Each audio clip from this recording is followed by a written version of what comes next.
Hello दोस्तों, मैं आपका दोस्त नितेश। स्वागत है आपका नितेश एजुकेशन फोरम में। आज की वीडियो में हम भारतीय राज्य व्यवस्था के सर्वोच्च न्यायालय सुप्रीम कोर्ट से जुड़े हुए सभी संभावित प्रश्न देखने वाले। तो चलिए शुरू करते हैं आज का वीडियो। आपका पहला क्वेश्चन, भारतीय संविधान के किस भाग में संघीय न्यायपालिका का उल्लेख है? आपके ऑप्शन है भाग 2, भाग 3, भाग 4 या भाग 5। तो इसका सही आंसर हो ऑप्शन डी, भाग 5।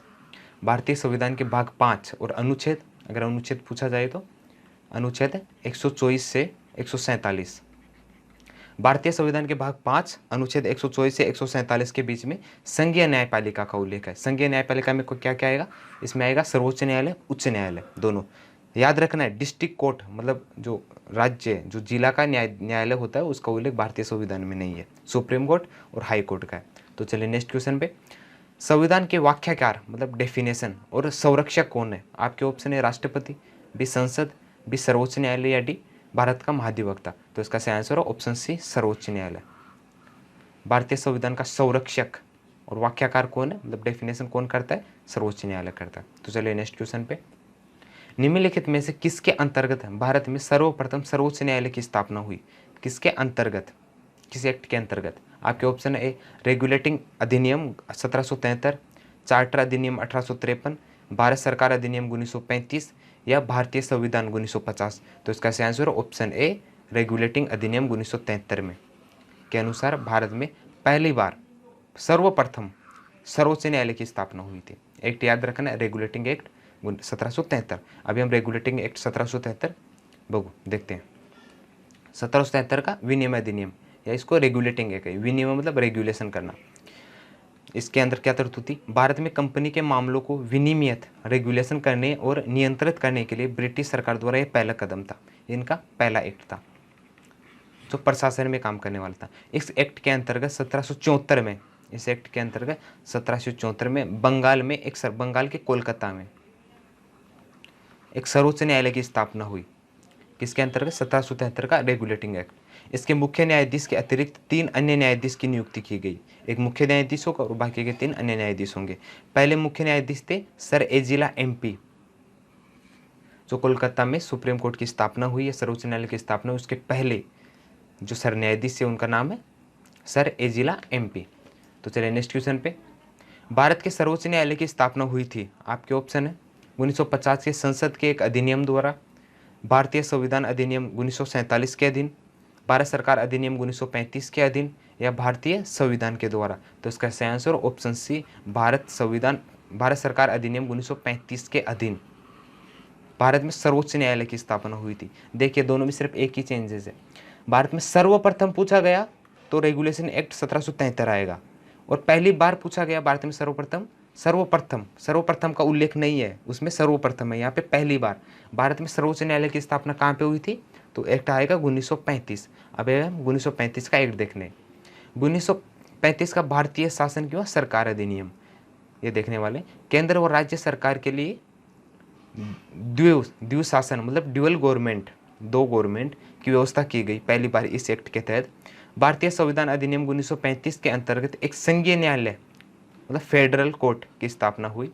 एक केंद्रीय बैंक, रिजर्व बैंक, अगर ये पूछा गया कि रिजर्व बैंक ऑफ इंडिया की स्थापना किस एक्ट के तहत हुई, तो इसका सही आंसर आएगा 1935 का भारत सरकार अधिनियम। इसके अंतर्गत ही रिजर्व बैंक ऑफ इंडिया की स्थापना हुई और सर्वोच्च न्यायालय की स्थापना हुई, और द्विशासन मतलब ड्यूअल गवर्नमेंट की स्थापना 1935। ये बहुत आईएमपी पॉइंट है, इसको एक बार देख लेना, 1935 का सरकार अधिनियम। चलिए नेक्स्ट क्वेश्चन पे। वर्तमान में सर्वोच्च न्यायालय के मुख्य न्यायाधीश के अतिरिक्त कितने न्यायाधीश का प्रावधान किया गया है? आपके ऑप्शन है 20, बी 25, सी 30 या 33। तो इसका सही आंसर ऑप्शन डी 33। मुख्य न्यायाधीश के अतिरिक्त पूछा उन्होंने, मतलब एक 33 अतिरिक्त होंगे और प्लस एक मुख्य न्यायाधीश होंगे। कौन है? शरद बोबड़े साहब है। अभी कौन है? शरद बोबड़े हमारे सर न्यायाधीश हैं। कौन से नंबर के अगर ये पूछा गया तो 47वें नंबर पे, 47वें नंबर के सर न्यायाधीश भारत के कौन है? शरद बोबड़े साहब। अभी 33 और प्लस मतलब टोटल जो सुप्रीम कोर्ट या सर्वोच्च न्यायालय की जो न्यायाधीशों की संख्या वो अभी 34 है। जब कोर्ट की स्थापना हुई थी तब वो सिर्फ 7 थी, मतलब 7 + 1 मतलब टोटल 8 की थी। कब? 1900, जब इसकी स्थापना हुई कब हुई थी? 1935 के एक्ट के हिसाब से 1937 में हुई थी सर्वोच्च न्यायालय की स्थापना। 36 या 37 में। कितने स्टार्टिंग में कितने थे 8, और अभी कितने 34, 33 प्लस 1। और ये जो संख्या है मतलब सर्वोच्च न्यायालय उच्च न्यायालय की जो न्यायाधीशों की संख्या है उसे कम ज़्यादा करने का अधिकार संसद को है। संसद एक्ट बना के ऐसा कर सकती है। चलिए नेक्स्ट क्वेश्चन पे, सर्वोच्च न्यायालय की मुख्य न्यायाधीश की नियुक्ति कौन करता है? आपके ऑप्शन है लोकसभा के अध्यक्ष, राज्यसभा का सभापति, प्रधानमंत्री या राष्ट्रपति। तो सर्वोच्च न्यायालय के जो मुख्य न्यायाधीश है उनकी नियुक्ति करता है राष्ट्रपति। कौन करता है? राष्ट्रपति। राष्ट्रपति सर्वोच्च न्यायालय के मुख्य न्यायाधीश और जो उच्च न्यायालय के न्यायाधीश होते हैं उनकी नियुक्ति राष्ट्रपति करते हैं। तो चलिए नेक्स्ट क्वेश्चन पे, सर्वोच्च न्यायालय के मुख्य न्यायाधीश कितने वर्ष की आयु तक पदधारी रहते हैं या पद धारण कर सकते हैं? आपके ऑप्शन है 65 वर्ष, बी 60 वर्ष, सी 62 वर्ष या डी 58 वर्ष। तो इसका सही आंसर ऑप्शन ए 65 वर्ष। सर्वोच्च न्यायालय के जो मुख्य न्यायाधीश होंगे वो 65 वर्ष की आयु तक पद धारण कर सकते हैं। और अगर सुप्रीम मतलब हाई कोर्ट के बारे में पूछा गया, मतलब उच्च न्यायालय के बारे में पूछा गया, तो उनके न्यायाधीश 62 वर्ष तक अपने जो पद धारण कर सकते हैं। सुप्रीम कोर्ट 65 वर्ष और हाई कोर्ट 62 वर्ष, दोनों में फर्क है 62 और 65। तो चलिए नेक्स्ट क्वेश्चन पे, सर्वोच्च न्यायालय के पहले न्यायाधीश का नाम बताइए जिनके खिलाफ स्वतंत्र भारत में संसद में महाभियोग का प्रस्ताव पेश किया गया था। आपके ऑप्शन है justice Mahajan, justice Ramaswami, justice Subba Rao या जस्टिस वीर स्वामी। तो इसका सही answer option B justice Ramaswami. यह एक पहले ऐसे न्यायाधीश थे जिनके खिलाफ महाभियोग, संसद में महाभियोग पद्धति का प्रस्ताव पेश किया गया था। महाभियोग का अनुच्छेद कितना है? अगर अनुच्छेद पूछा गया तो अनुच्छेद कितना है? 61। इसमें क्या है, महाभियोग के द्वारा राष्ट्रपति और सर्वोच्च न्यायालय और उच्च न्यायालय के न्यायाधीशों को पद से अलग किया जाता है। यह महाभियोग की पद्धति होती है। कलम 61 में इसकी तरतूद है। अभी तक सिर्फ जस्टिस रामास्वामी के खिलाफ महाभियोग लगा है।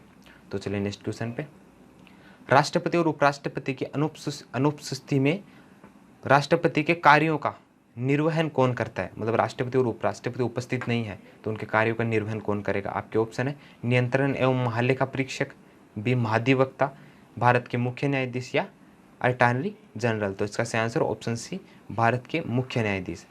अगर राष्ट्रपति का पद खाली है तो उपराष्ट्रपति काम करते हैं, और उपराष्ट्रपति और राष्ट्रपति दोनों का पद खाली है तो भारत के जो मुख्य न्यायाधीश होंगे, जो चीफ जस्टिस होंगे, वो राष्ट्रपति का काम करेंगे। हिरायतुल्ला नाम के हिरायतुल्ला ये एक पहले ऐसे न्यायाधीश हैं जिन्होंने राष्ट्रपति का काम किया था, हिरायतुल्ला। ये इसका नेक्स्ट क्वेश्चन दिया है आगे। चलिए नेक्स्ट क्वेश्चन पे, निम्नलिखित में से सर्वोच्च न्यायालय की सबसे पहली महिला न्यायाधीश कौन थी? सुप्रीम कोर्ट की महिला न्यायाधीश सबसे पहले। आपके ऑप्शन है सुनंदा भंडारे, लीला सेठ, फातिमा बीबी या इंदिरा जयसिंह। तो इसका सही आंसर ऑप्शन सी, सर्वोच्च न्यायालय की सबसे पहली महिला न्यायाधीश फातिमा बीबी। और अभी हम बात करें तो भारत के सर न्यायाधीश कौन है? ये पहली महिला थी, महिला की नहीं बोल रहा मैं। अभी करंट में भारत के सर न्यायाधीश कौन है? शरद बोबड़े। कितने नंबर के? 47वें नंबर के। इनके पहले कौन थे? रंजन साहिब, रंजन गोगोई सर थे, वो अभी रिटायर्ड हो गए, उनकी जगह शरद बोबड़े ने लिए 47वें नंबर के। चलिए नेक्स्ट क्वेश्चन पे, निम्नलिखित में से किसके मामले उच्च न्यायालय व सर्वोच्च न्यायालय दोनों के अधिकारिता में आते हैं? आपके ऑप्शन है केंद्र और राज्यों के बीच का विवाद, राज्यों के परस्पर विवाद, मूल अधिकारों का संरक्षण या संविधान के उल्लंघन से संरक्षण। तो इसका सही आंसर ऑप्शन सी, मूलभूत अधिकारों का संरक्षण, मतलब फंडामेंटल राइट का संरक्षण। अगर आपके फंडामेंटल राइट किस में है? भाग 2 में, भारतीय संविधान के भाग 2 अनुच्छेद 12 से 35 में फंडामेंटल राइट मतलब मूलभूत अधिकारों का उल्लेख है, और इनका हनन होता है अगर फंडामेंटल राइट का, तो इनका अगर आप सुप्रीम कोर्ट और हाई कोर्ट, सर्वोच्च न्यायालय उच्च न्यायालय दोनों में जा सकते हैं, दोनों को यह अधिकार दिया है। अगर सुप्रीम कोर्ट में जाएंगे तो कलम अनुच्छेद 35 के तहत, और अगर हाई कोर्ट में जाएंगे तो कलम 2 से 26 के तहत, फंडामेंटल राइट का संरक्षण करना दोनों का काम है, सुप्रीम कोर्ट का भी, हाई कोर्ट का भी। आप दोनों में जा सकते हैं। सुप्रीम कोर्ट की कलम कौन सी है? 32, और हाई कोर्ट की 226। तो चलिए नेक्स्ट क्वेश्चन पे, जो केंद्र और राज्यों का विवाद होता है या सुप्रीम कोर्ट में जाता है, राज्यों के परस्पर विवाद होंगे या संविधान का उल्लंघन का संरक्षण होगा तो ये भी सुप्रीम कोर्ट में ही जाता है, लेकिन ये मूलभूत अधिकार दोनों में जाता है। तो चलिए नेक्स्ट क्वेश्चन पे, सर्वोच्च न्यायालय में न्यायाधीश नियुक्त होने के लिए व्यक्ति को कम से कम कितने वर्ष उच्च न्यायालय का एडवोकेट मतलब वकील होना चाहिए। आपके ऑप्शन है ए 20, बी 10, 8 या 25। तो इसका सही answer option B 10। Supreme court में अगर आपको न्यायाधीश नियुक्त होना है तो कम से कम आपको 10 साल वकीली करना पड़ेगा और 5 साल न्यायदान करना पड़ेगा। न्यायदान का इतना एक्सपीरियंस होना चाहिए, कितना 10 + 5 15। 5 साल न्यायदान मतलब जस्टिस के रूप में काम करेंगे और 10 साल वकील, फिर आप सर्वोच्च न्यायालय में नियुक्त हो सकते हैं। तो चलिए नेक्स्ट क्वेश्चन पे। सर्वोच्च न्यायालय के प्रथम मुख्य न्यायाधीश कौन थे? प्रथम मुख्य न्यायाधीश आपके ऑप्शन है हीरालाल के जे कानिया, KN वात्सु, CS सिकरी या YV चंद्रचूड। तो इसका सही आंसर है ऑप्शन ए हीरालाल जे कानिया। सर्वोच्च न्यायालय के प्रथम मुख्य न्यायाधीश कौन थे? हीरालाल जे कानिया। अभी कौन है? अभी शरद बोबड़े अभी सर न्यायाधीश है, मुख्य न्यायाधीश है भारत के। चलिए नेक्स्ट क्वेश्चन पे। निम्नलिखित में से भारत के किस मुख्य न्यायाधीश ने राष्ट्रपति के रूप में काम किया है? आपके ऑप्शन है जस्टिस M हिदायतुल्ला, जस्टिस मेहर चंद्र महाजन, जस्टिस PN भगवती या जस्टिस BK मुखर्जी। तो इसका सही answer option A justice M Hidayatullah. ये पहले ऐसे न्यायाधीश या मुख्य न्यायाधीश हैं जिन्होंने राष्ट्रपति का काम किया था। ये भारत के 11वें मुख्य न्यायाधीश थे। अगर हम इनका कार्यकाल देखें तो इनका कार्यकाल था 1968 से 70 तक, 1970 तक कार्यकाल था। हमारे जो तीसरे राष्ट्रपति थे जाकिर हुसैन, डॉक्टर जाकिर हुसैन, स्वतंत्र भारत के तीसरे राष्ट्रपति थे। इनकी मृत्यु देख जाकिर हुसैन के बारे में आपको बता दूं, ये भारत के पहले मुस्लिम राष्ट्रपति थे और भारत के मतलब पहले से मुख्य राष्ट्रपति थे जिनकी पद के कार्यकाल मौत हुई थी, मतलब पद पर रहते हुए मौत हुई थी। जाकिर हुसैन, इनकी मौत होने के बाद मुख्य न्याय जो उपराष्ट्रपति है वो पद खाली था, तो जस्टिस हिदायतुल्ला इन्होंने राष्ट्रपति का काम किया था। बाद में इन्होंने राष्ट्रपति की निवडणूक भी लड़ी थी लेकिन ये हार गए थे। तो चलिए नेक्स्ट क्वेश्चन पे। डॉक्टर जाकिर हुसैन याद रखना, ये तीसरे राष्ट्रपति थे, पद पर रहते हुए इनकी मृत्यु हुई और स्वतंत्र भारत के पहले मुस्लिम राष्ट्रपति डॉक्टर जाकिर हुसैन। चलिए नेक्स्ट क्वेश्चन पे। सेवानिवृत्ति के बाद सर्वोच्च न्यायालय के न्यायाधीश वकालत कर सकते हैं? आपके ऑप्शन है केवल सर्वोच्च न्यायालय में, केवल उच्च न्यायालय में, सर्वोच्च तथा उच्च न्यायालय दोनों में या किसी भी न्यायालय में नहीं। तो इसका सही आंसर हो ऑप्शन डी किसी भी न्यायालय में नहीं। सर्वोच्च न्यायालय के जो न्यायाधीश होते हैं एक बार सेवानिवृत्त होने के बाद भारत के किसी भी न्यायालय में वकीली का काम नहीं कर सकते, वकीली का काम नहीं कर सकते। लेकिन जो हाई कोर्ट रहता, हाई कोर्ट के वकील जिस हाई कोर्ट में वो थे उसको छोड़ के बाकी सर्वोच्च न्यायालय में न्यायाधीश का काम कर सकते हैं। हाई कोर्ट के वकील, उच्च न्यायालय के न्यायाधीश सुप्रीम कोर्ट में वकीली का काम कर सकते हैं, लेकिन सुप्रीम कोर्ट के जो न्यायाधीश होंगे वो किसी भी न्यायालय में वकीली का काम नहीं कर सकते। तो चलिए नेक्स्ट क्वेश्चन पे। सर्वोच्च न्यायालय के अधिकार क्षेत्र में वृद्धि करने का अधिकार किसे है? आपके ऑप्शन है सर्वोच्च न्यायालय, बी राष्ट्रपति, सी संसद या डी मंत्रिपरिषद। तो इसका सही आंसर हो ऑप्शन सी संसद को। सर्वोच्च न्यायालय का जो अधिकार क्षेत्र उसे बढ़ाना और कम करने का अधिकार संसद को है। संसद एक्ट पारित करके ऐसा कर सकती है, उनको एक्ट बनाना पड़ेगा और फिर कम या ज़्यादा कर सकती है। सर्वोच्च न्यायालय के जो न्यायाधीश होते हैं उनकी संख्या कम और ज़्यादा करने का अधिकार भी संसद को ही है। तो चलिए नेक्स्ट क्वेश्चन पे। भारत में न्यायपालिका है, आपके ऑप्शन है स्वतंत्र, संसद के अधीन, राष्ट्रपति के अधीन या प्रधानमंत्री के अधीन। तो इसका सही आंसर ऑप्शन ए स्वतंत्र। भारत की जो न्यायपालिका वो स्वतंत्र है, संसद के अधीन नहीं है, याद रखना, राष्ट्रपति के अधीन भी नहीं है। भारत की न्यायपालिका कैसी है? स्वतंत्र है। तो चलिए नेक्स्ट क्वेश्चन पे। राष्ट्रपति और उपराष्ट्रपति के निर्वाचन या चुनाव में विवाद के मामलों को किसको प्रस्तुत किया जाता है? आपके ऑप्शन है मुख्य निर्वाचन आयुक्त, बी संसद, सी भारत का सर्वोच्च न्यायालय या डी इनमें से कोई नहीं। तो इसका सही आंसर है ऑप्शन सी भारत का सर्वोच्च न्यायालय। राष्ट्रपति और उपराष्ट्रपति का जो निर्वाचन होगा क्यों चुनाव होगा और उसमें कुछ विवाद होता है तो ये भारत के सर्वोच्च न्यायालय में प्रस्तुत किया जा सकता है। चलिए नेक्स्ट क्वेश्चन पे। राष्ट्रपति कानूनी मामलों में किससे परामर्श ले सकते हैं? आपके ऑप्शन न्याय मंत्री से, महान्यायवादी, उच्च न्यायालय या सर्वोच्च न्यायालय। तो इसका सही आंसर ऑप्शन डी सर्वोच्च न्यायालय। अगर राष्ट्रपति को कानूनी मामलों में कोई सलाह चाहिए तो सुप्रीम कोर्ट से सलाह ले सकते हैं, लेकिन सुप्रीम कोर्ट जो सलाह देगा वो राष्ट्रपति पर बंधन नहीं होती, मतलब उनको मानना ही पड़ेगा, ऐसा नहीं होगा। तो चलिए नेक्स्ट क्वेश्चन पे। न्यायिक पूर्व विलोकन का अधिकार किसे है? आपके ऑप्शन है उच्च न्यायालय, बी लोकसभा, सी राष्ट्रपति और डी सर्वोच्च न्यायालय। तो इसका सही आंसर ऑप्शन डी सर्वोच्च न्यायालय।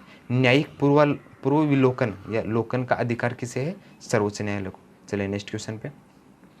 निम्नलिखित में से किस वाद में सर्वोच्च न्यायालय ने संविधान के मूल ढांचे का सिद्धांत प्रतिपादित किया था। आपके ऑप्शन है गोलकनाथ, बी AK गोपालन, सी केशवानंद भारती केस या मेनका गांधी। तो इसका सही answer option C Kesavananda Bharati case, Kesavananda Bharati case. इसमें भारत जो हमारे सुप्रीम कोर्ट है मतलब सर्वोच्च न्यायालय ने भारतीय संविधान के मूल ढांचे का सिद्धांत प्रतिपादित किया था। उन्होंने कहा था कि संसद जो अपना संविधान है, संविधान में चेंज कर सकती है, एक्ट बना के चेंज कर सकती है, लेकिन वो मूल ढांचे को चेंज नहीं कर सकती। मूल ढांचे में क्या क्या आएगा उनका सिद्धांत उन्होंने केशवानंद भारती केस में दिया था। इस वीडियो में हमने क्या देखा, सर्वोच्च न्यायालय। अगले वीडियो में हम देखेंगे उच्च न्यायालय यानी हाई कोर्ट। अगर ये वीडियो आपको अच्छा लगा तो वीडियो को लाइक करें, शेयर करें और ऐसे ही वीडियो और देखने के लिए चैनल को सब्सक्राइब करें। तो जल्दी मिलते हैं अगले वीडियो में। Thank you so much. जय हिंद।